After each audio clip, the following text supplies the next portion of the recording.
Muchhari Ma. That is what Gandhiji called Gijubhai. Because of the care that he bestowed on the children, he thought that he was as good as a mother. So Muchhari Ma. All the New Age practices that are being talked about, introduced, welcomed in schools today are something that this gentleman put into play practice 100 years ago in India. His pedagogical input was the evolution of a system of education that is instinctual, intelligent, and suitable to every classroom and school.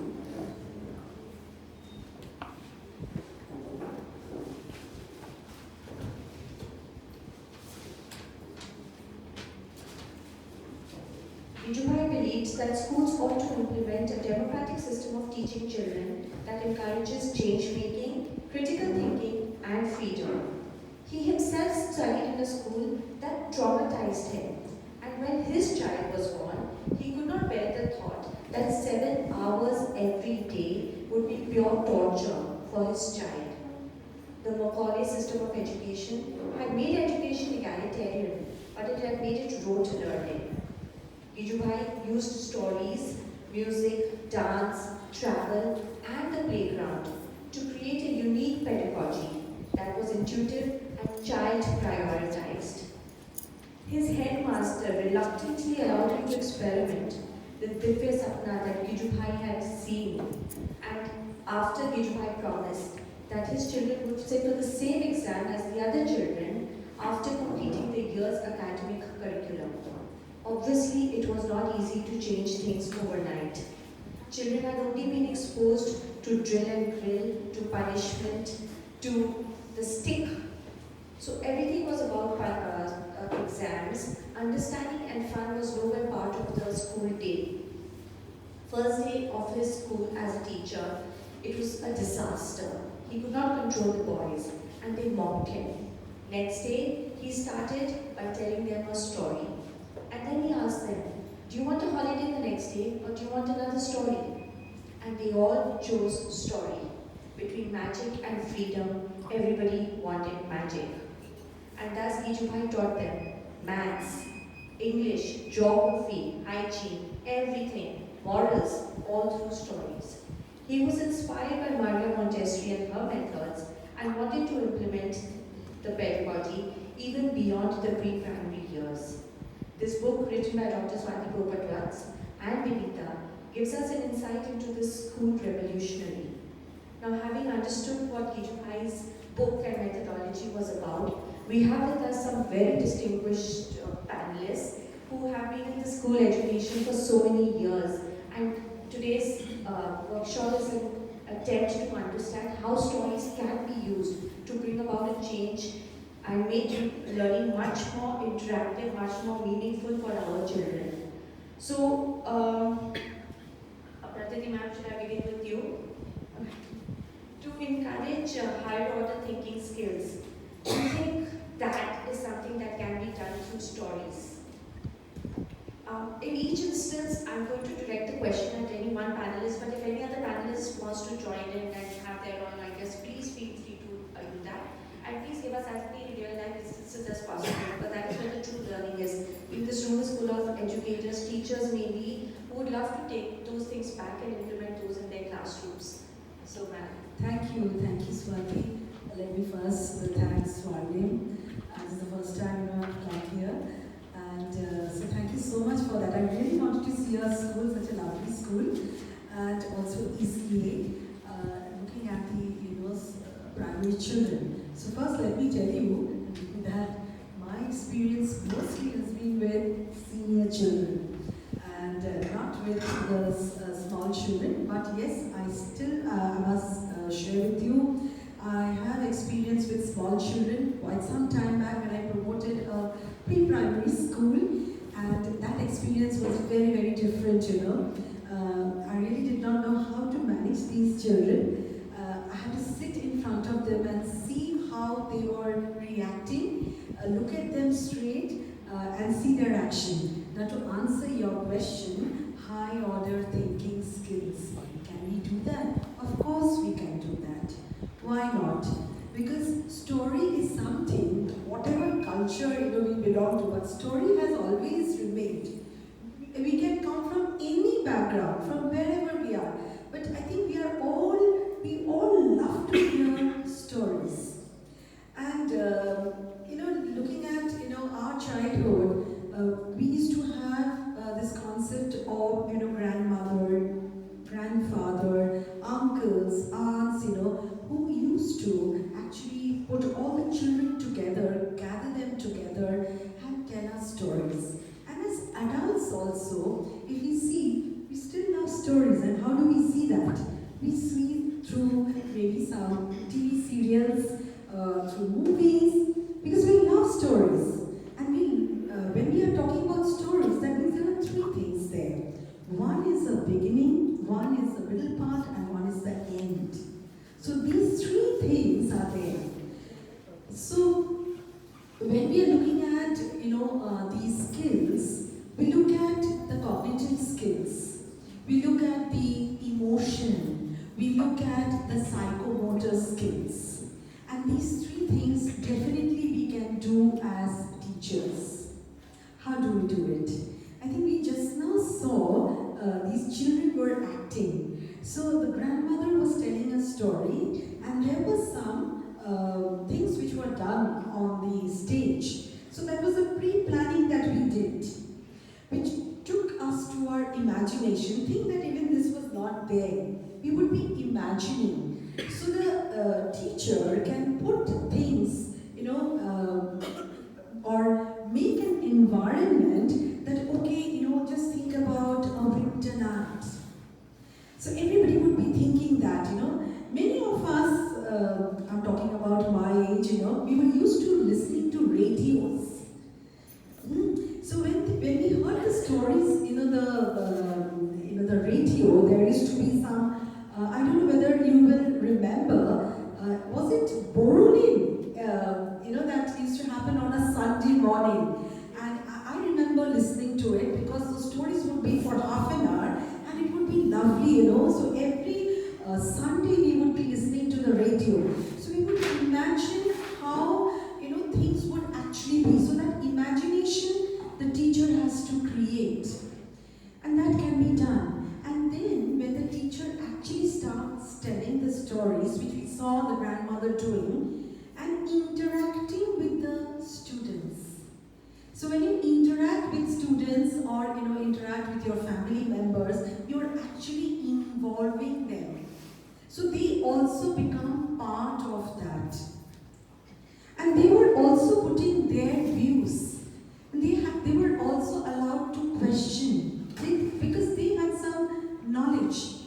They had the knowledge that, we would be not cutting trees, which probably they have some preconceived, or pre-knowledge which was taught earlier. Then they also knew how to take care of the animals. So they use that also. So one is how I create a situation. Then what happens when I'm telling a story where I'm putting my emotions. The grandmother was really putting an emotion by, using a voice tone, a modulation of the voice, which was bringing in that reality. And lastly, in a class, I'm just not making it very elaborate, but lastly what we can do is that we can comprehend, we can ask questions. What is your thought? What do you think we can do? What do you feel that, should we do this or should we do that? Take their views. So it's all open. It is not that Macaulay system or those fixed answers that we are looking for.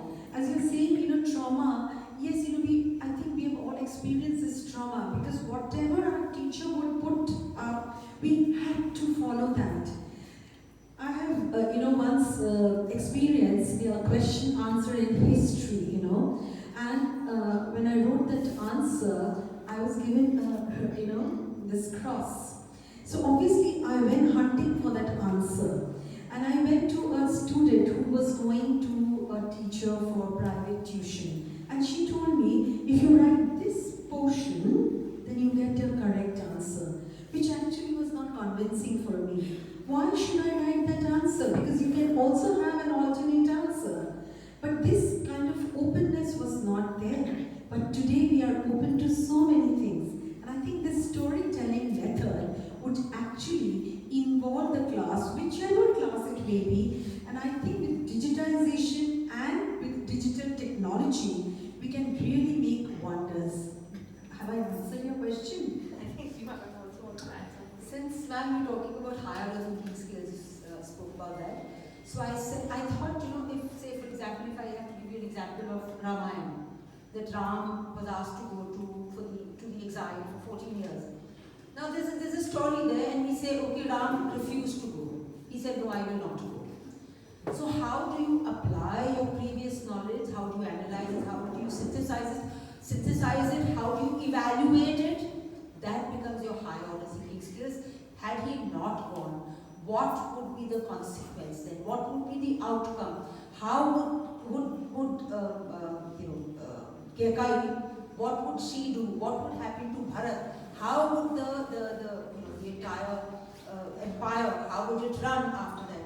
So when you apply your previous knowledge, when you analyze it, when you synthesize it, when you evaluate it, only then does you get to actually think about your higher thinking skills. So I think that's all that I want to say. Thank you. Absolutely. Ma'am, you mentioned grandmother's tales, Dadi Nani Ki Kahaniyan. And on that, I would like to ask how important are stories to carry those traditions forward, to carry those cultures forward. So, ma'am, is that something you want to answer? How can stories help us to take those traditions? So, ma'am, is it Nani? No, Dadi. Okay.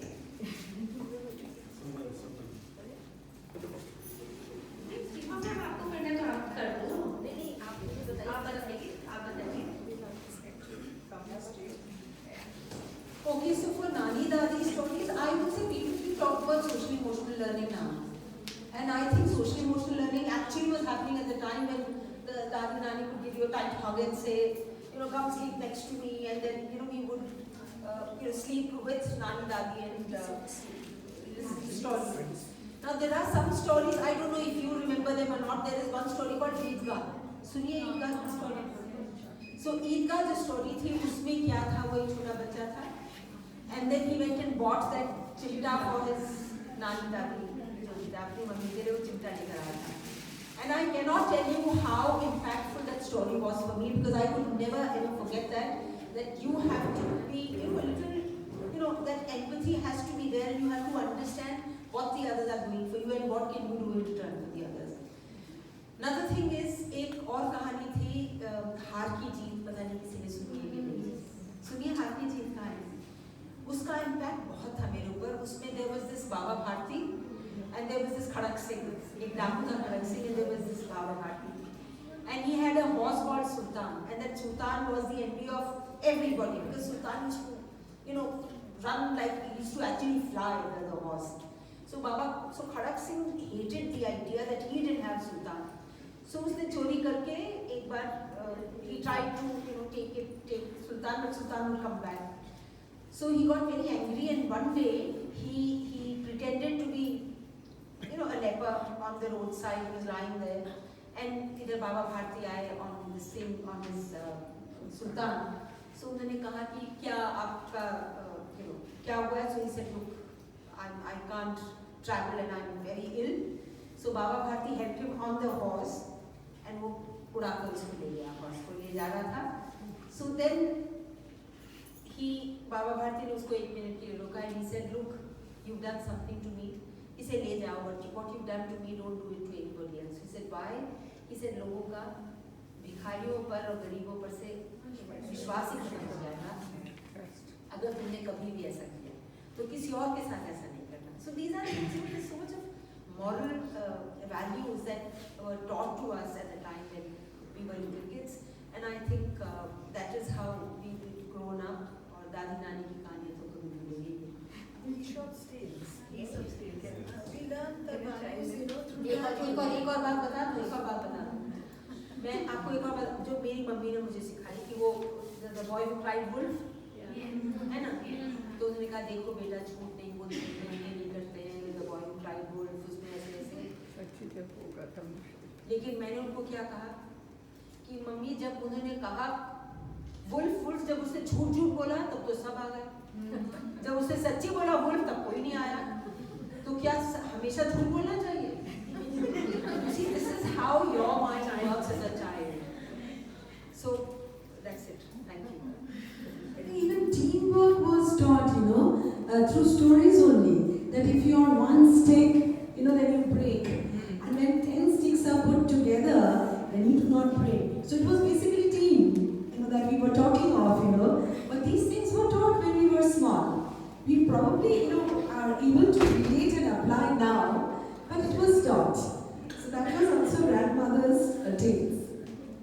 So just to add on as a Dadi, how as a personal experience, my grandchildren, whenever they are around, and they are always wanting these lovely stories, and I do run out of stories because of, how many stories can you remember? And then I make up my own stories. And then they come back and they say, but Daddy, yesterday you said this, today you are saying this. We have to be careful while we are telling stories as Dadi Nani, but these Dadi Nani kahanis, they have a great impact. I remember as a child, as Seema has spoken about her beautiful childhood, the stories that have impacted her. I think all of us have these lovely examples. So my greatest impact on me has been my stories by my grandfather. When he was growing up, when he was in his 20s or 30s, at that time the partition happened. So the stories about partition, I heard from him, then I heard from my mother-in-law who had gone through the same experiences. So those kind of stories, they created a lot of values in me. And I could understand and I could feel that, what kind of a situation they must have gone through. So I suppose listening to stories from grandparents is something which all children should have that experience. Thank you. Well, good evening to all. Good evening, everyone. Let me add my 2 bits in this. But when we speak about stories, I think one should not just say Dadi Nani stories to pass on, because each one of us out here are responsible for passing on these stories to the next generation. We are nuclear families now. Very few families are blessed to have grandparents with them, and they usually stay in other cities, because when we celebrate Grandparents' Day, we usually have kids who don't have grandparents in the city. As a parent, I would say my daughters are 24 and 25-year-old now. But as Suman ma'am said, that how much story, and I made it a practice to, as a father, to tell a story every night to my daughters, bedtime story. That was my duty. But today at 24 and 25, they remember every story. And they remember how I used to sleep before them, telling them the stories. And we run out of stories. And when we run out of stories, I used to fabricate stories. And we become excellent storytellers. And all our critical thinking skills and all our ways of original stories, innovative stories. Sometimes, as a vice principal in the earlier school, what happened in staff room, I used to put it in my story. And the kids would say, Papa, you're bringing that teacher in the story. It's all part of the story. So, storytelling can get very innovative. And today you gave us a fantastic example of this old story and fable of the wolf, but you added those high order thinking skill questions at the end, and that is really applaudable. Because every story, the expert is out here, but every story that is told can be twisted in what you just witnessed. That what if the wolf's perspective is. So I think today as educators we have to look at stories with a modern take on it and involve your high order thinking skills and critical why, when, what. If we ask these questions and train our kids, why are you doing this? Why did the wolf want to do that? If it comes as a system within the child, I think children will automatically start thinking. They don't need to know, it's a critical thinking exercise. Why is it? How is it? When does it happen? In this little story, we saw you giving us a jhalak of what we could do in classrooms. So it was a very good younger level learning skill. But one thing, What keeps coming back to my mind is that when you are telling stories, sometimes we've also seen children, yeah, they're very good storytellers. But it can also add to which we say, oh, that person is making up a story. Not true. It's a lie. Or, some fabricating something. So I think that also as a teacher, one needs to see that to what extent this is happening. So this is also, I think, the job of the teacher or responsibility of the teacher, that how much can you fabricate and to what extent. So there comes the values also. Thank you everybody. Vijay, something that Suman said earlier, that she would try to change the facts and then she would repeat the story, the children would immediately pick on that. That was one of the methods Vijay used to teach history to his students. He realized that just teaching facts would be very boring, so he would tell it in a story style, and then he would change it the next day, and then the children would immediately point out, no, you told us this happened, and that was his preferred way of doing it. So my next question to you, all of you, or to Suman ma'am maybe, how can stories help in behavior management? We know that they have a huge impact on children. Can we use them to bring out the desired qualities in our students? You took away my example of this Gijubai. So that was it. When Gijubai, he was not an educator, but he got into education because of his son. He realized when he was young, he used to go to school and he used to hated going to school because he used to be caned if he didn't know anything. So that time schools were very different. So after he grew up and when he had a son, so he did not want his son to suffer the same kind of feeling that he suffered. So he started learning about education, he started learning about preschooling. So he came across Dr. Maria Montessori's methods, and he came across other educators, their methods. So he realized, and there was one, forgetting the name of the person, who at that time was perhaps the only one in Gujarat at that time, who had this small little school where he was experimenting. So Gijubhai went and joined him, asked him that if he could help, and there he started learning. And then it so happened that he started this storytelling technique. When he started the storytelling technique, when he entered the class, and that class he just couldn't manage because children were shouting, they were screaming, and they were not listening. So then he started telling stories.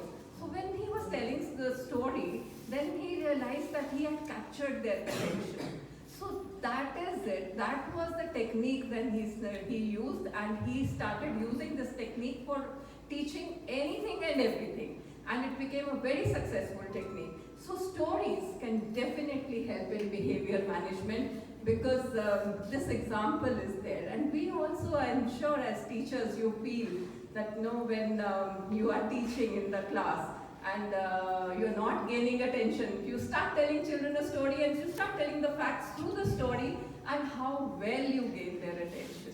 So similarly, all these core values that we have such lovely treasure house of stories. We have the Jataka tales, we have the Panchtantra tales, and all these tales, all these stories, they are full of examples. They have such beautiful moral values.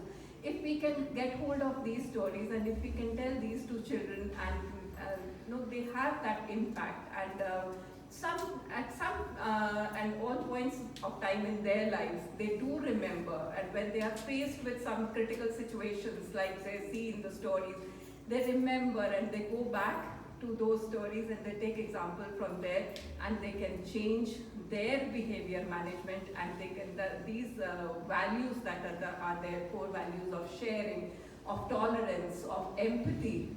How do we create them?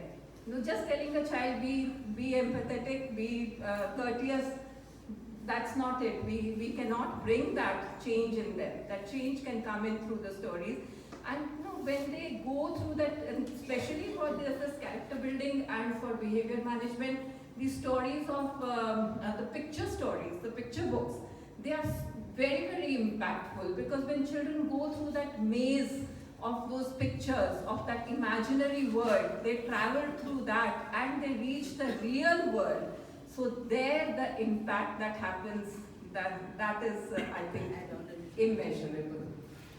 There's just one example I would like to give here is what we do. Say, for example, there are children who are in grades 4, 5, 6, 7, 8, 9, whichever class. If they are punished for something, they do something, and punishment would be like a grey card or a blue card or a verbal warning, whatever. You know, these days you can't slap anyone, you can't shout at anyone. So when you do this, then you call them and say that fine. You see, the school captain, actually the school captain was also given this grey card or a blue card, and we don't brand children. We don't say that fine, these children are never going to be anything. So the current school captain, you see, he was given 3 grey cards and 2 red cards. He took up stories saying, you know, he or she did something which we couldn't even imagine. This is very small. If you wish to become a prefect next year, you have to realize that you can be good in studies. So you cook up your own stories and you tell them. So this itself gives them the motivation of fine, this is not that huge a mistake. I can actually get better and I can be there with the school captains. So small little things. Seema ma'am, my question to you was the importance of imagination for a child. Bringing up for a teacher. No, for a principal. Principal. Yeah, the importance of imagination, you know, how you've gone and made that child feel so much better about himself, and that's not the end.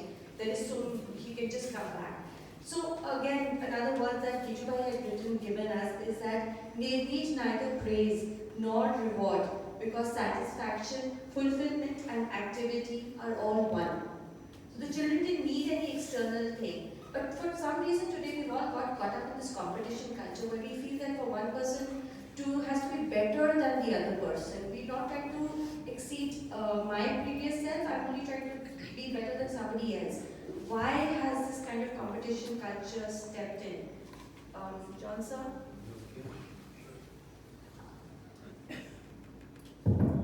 When we were sitting in the office, we were having a small little mini conference, and this was one of the topics that we discussed impromptu about the society that competition-driven society that exists today is more so because higher education is at one end, seats are limited, and because of limitation in seats and the demand for 99.9 and 100, and yet you don't go in. So I would not really blame society or parents.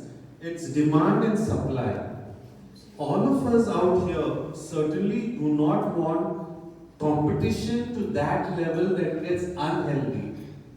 Each one of us as educators and early childhood educators believe, and we as adults, we do love a pat on the back and we love appreciation.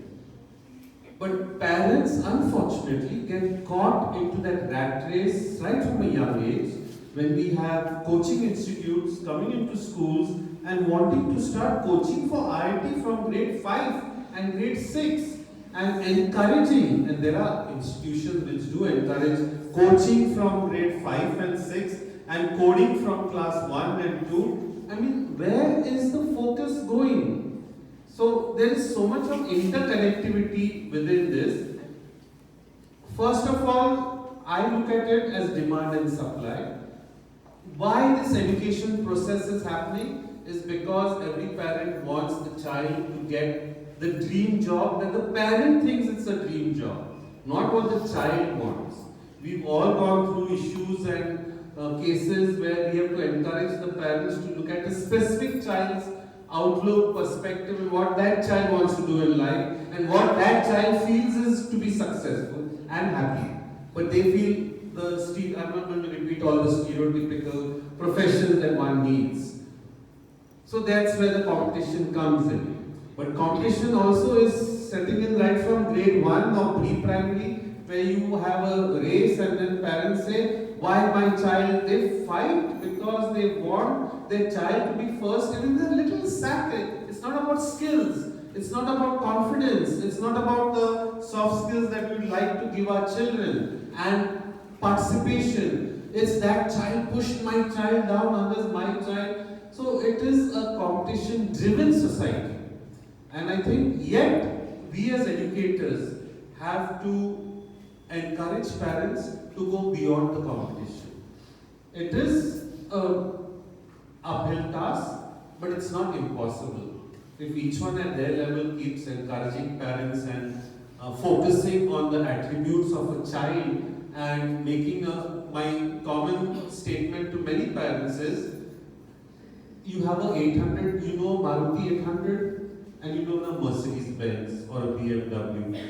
Now, how much will that Maruti 800 give you? Mileage and horsepower, whatever, vis-a-vis a 2000cc vehicle.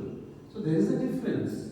So as you are aware, to be business people, you are aware of different cars and their model, our children are all having different attributes.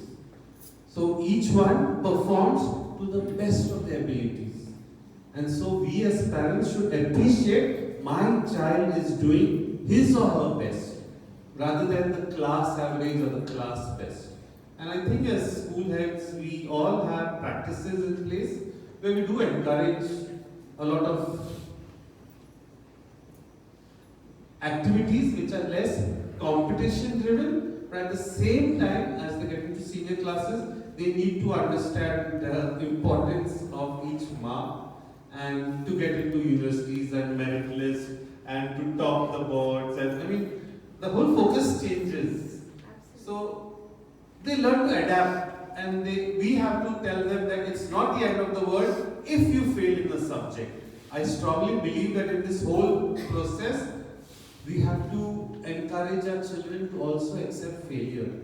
Competition one hand, but if you don't even, some of them get so upset and want to, we just last week, term end examination, one girl, very good girl, wanted to cut her wrist, and she said in class, I'm going to commit suicide. She was crying in the corner, we had to call parents and all that, because she felt that her parents would not accept, she stood second in that.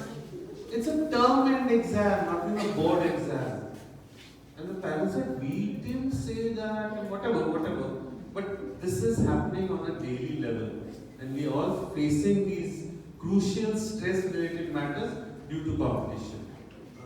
Competition driven activities which parents feel are very important for a child's growth. You see, the competition, why can we not instill this?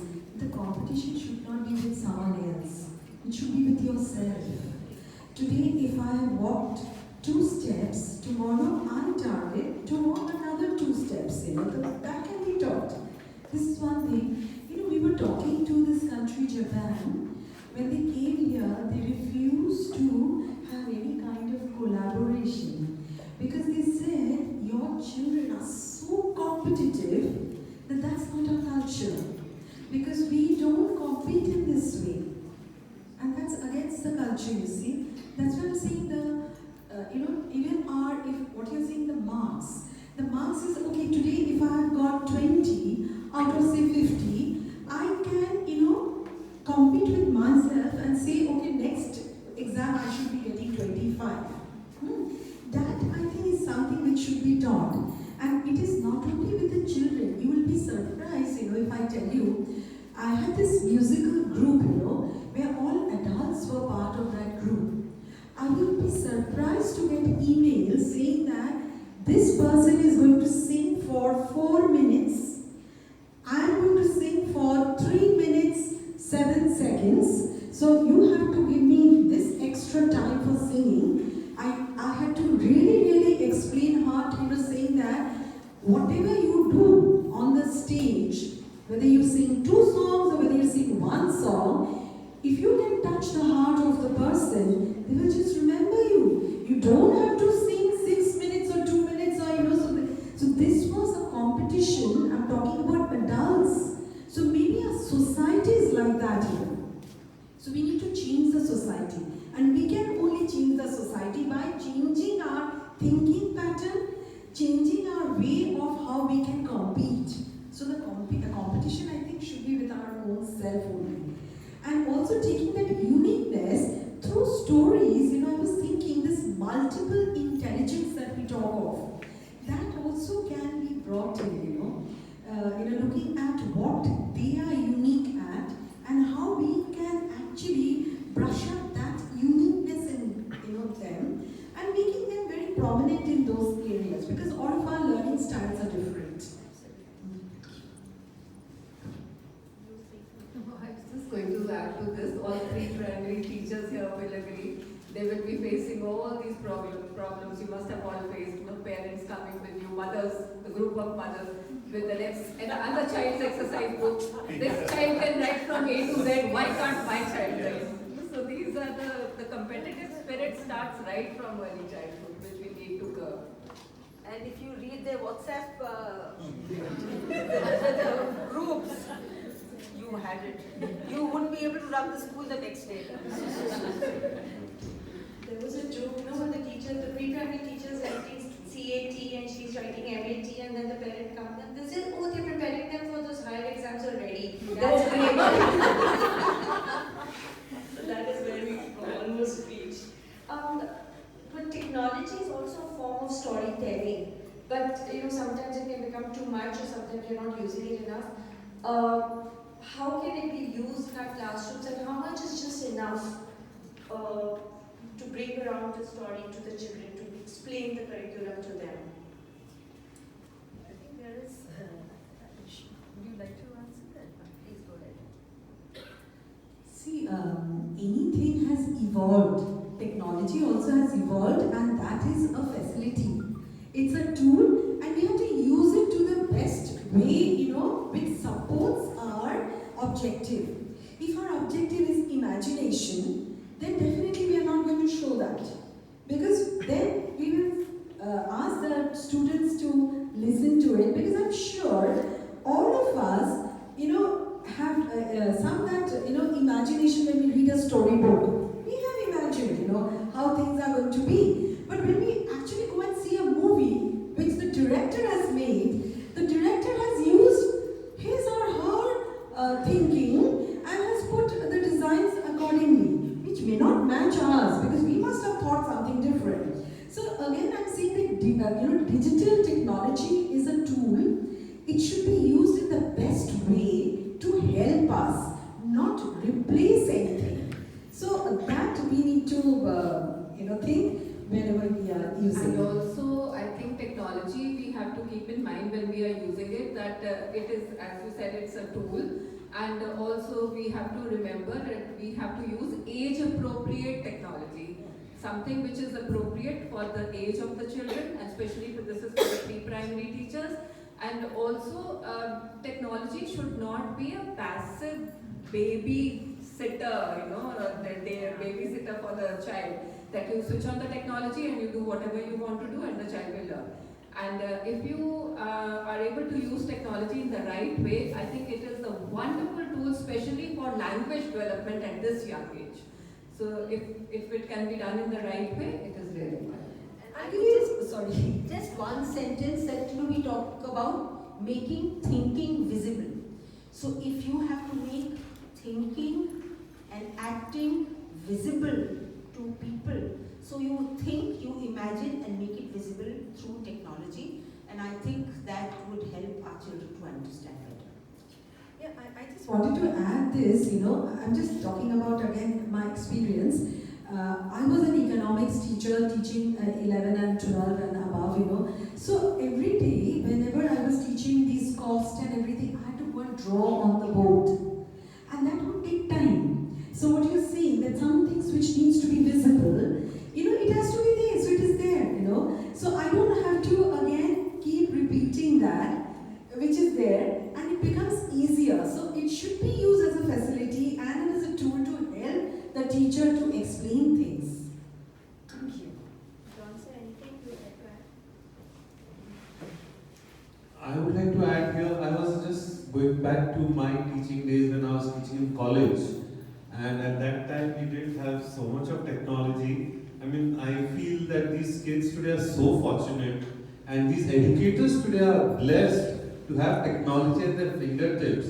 We had that OHP projector. And the hard work that we had to do, I was just going back to those days, make those, and I'm a biology teacher, and photosynthesis and organ, make slides, sit whole night and make, you all don't know, I think you're all youngsters, you don't even know what's an OHP projector, overhead projector, the OHP.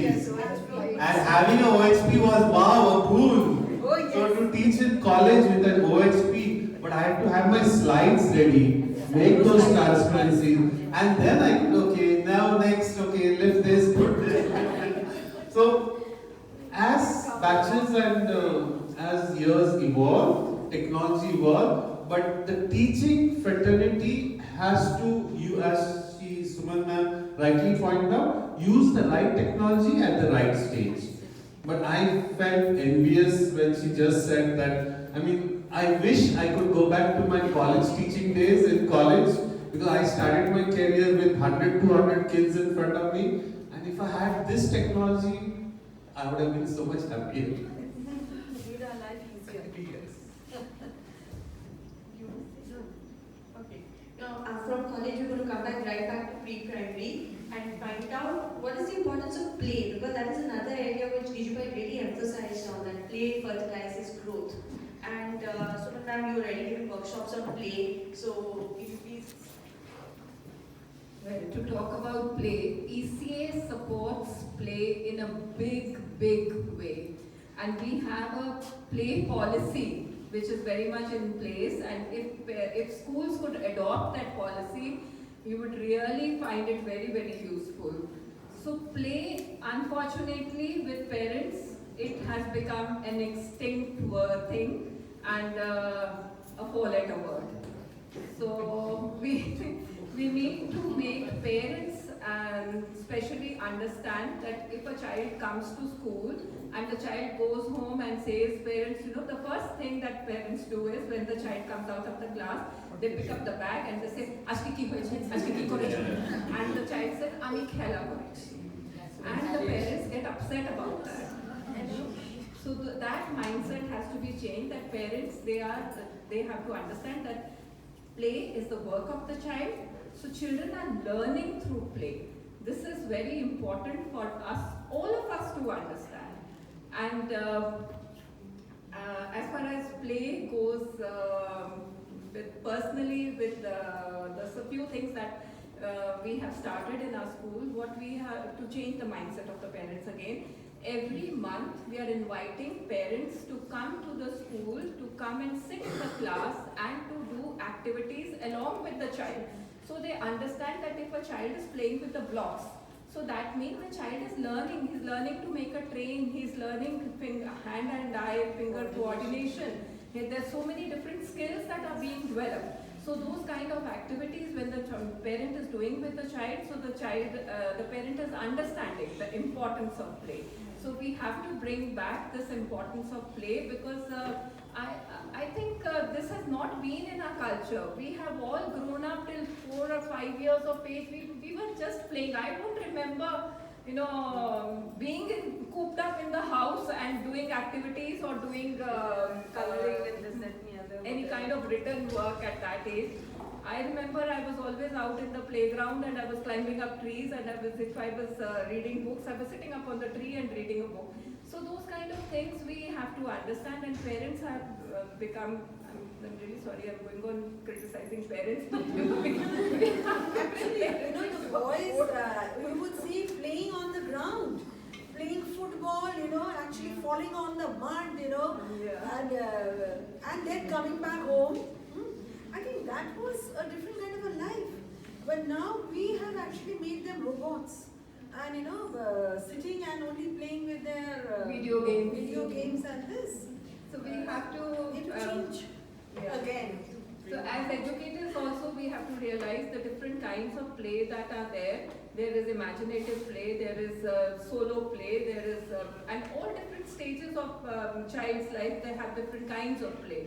Then there is cooperative play. So for this cooperative play, one little thing that we have started also, we have these 5 or 7 branches that we have. Across the 7 branches, we bring children from different branches together in one branch.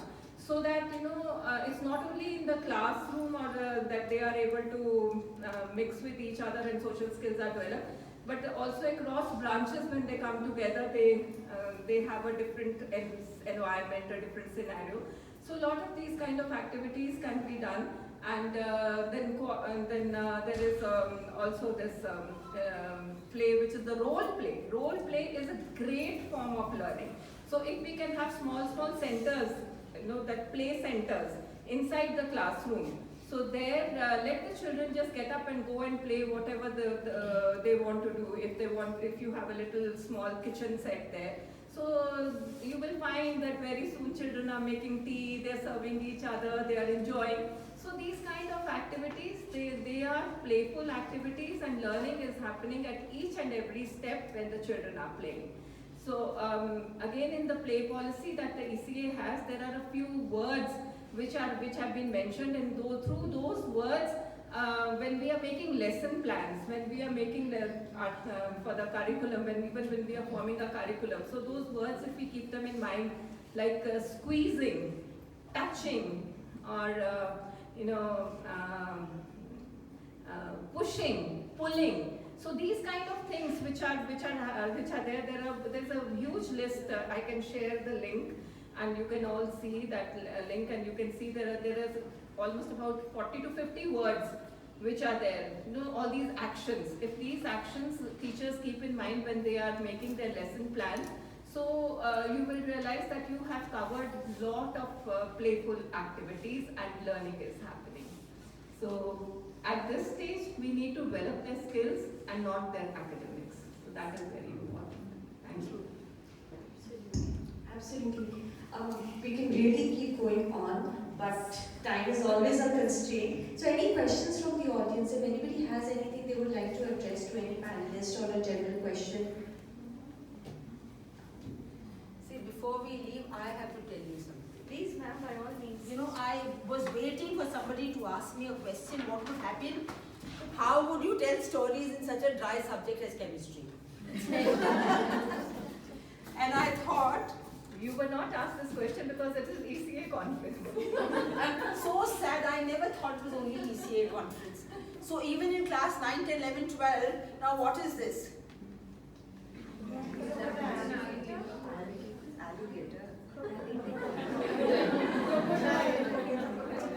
As per my understanding, as per my knowledge of chemistry, this is a dragon.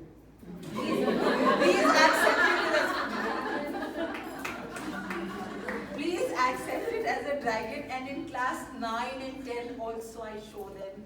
And I ask them, they say this is a dragon, and then I teach them air and nitrogen and oxygen, and I ask them what is there in the air, and they say there is a lot of oxygen. So if there was more oxygen, what would happen? There would be pure oxygen. What would happen if there was respiration? So if there was more oxygen, there would be more respiration, carbon dioxide, water, then water vapor and carbon dioxide comes out, and then what would happen? And then then we'll all become fire-breathing dragons because there will be too much of oxygen going in, and we'll all fly and this, that, and the other. So, but then you see, there are so many stories. I wanted you to know that there are so many stories. She's asking me what is in this packet. I said I have something very special in this packet. I prepared myself for a story, and everybody must know that chemistry, for all chemistry, even all the topics in chemistry in 11 and 12, I have a story for each one of them. Yes, seriously, for 9, 10, unless you tell them a story, they find chemistry very boring. So that's all. So thank you. My job is done. My dragon helped me. And I wish my chemistry teacher knew about these storytelling techniques. I used to hate chemistry, but that's a story for another time. So thank you so much to all of you for sparing your valuable time and sharing your experiences with us. I'm sure everybody is feeling very enriched and realizing the importance of telling stories in our classrooms. From ECA side, we'd like to felicitate all of you for being here with us today. Thank you so much.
Kalpurni's daughter is in our school, which is Bias.